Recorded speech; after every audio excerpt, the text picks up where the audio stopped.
Today we are reading a Vidyadhara Youth's Notes, a notebook left behind in Scale Gorge Waterscape by a young scholar of Vidyadhara heritage. It details his fantasies about the history of the Vidyadhara.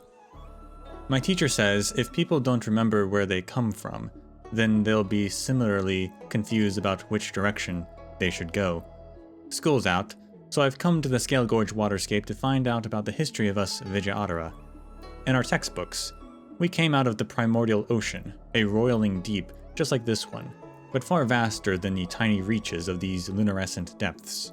There is an ocean as far as the eye can see, covering up the entire planetary surface. Our ancestors lived a carefree life together in the roiling deep with countless other living things. Back then, we could still use the power gifted to us by our dragon ancestor Long. As the prime species among sea life in the roiling deep, everything was under our control.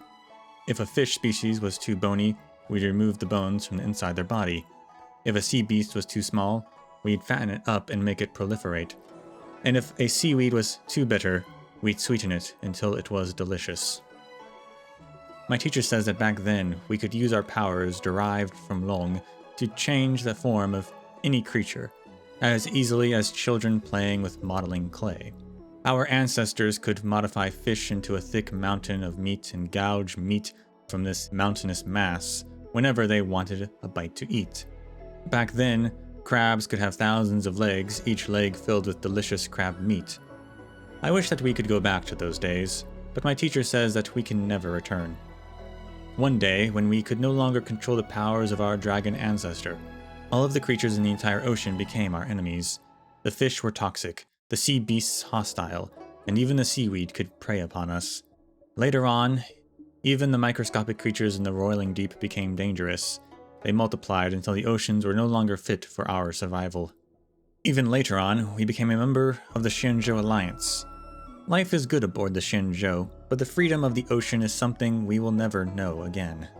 But my teacher also says that people should live with the future in mind, and we shouldn't suffocate ourselves with nostalgia. So I believe that even though we'll never be able to go back to our ocean home, so long as I can become an adult of adequate merit, then I will definitely build a more beautiful future than the past.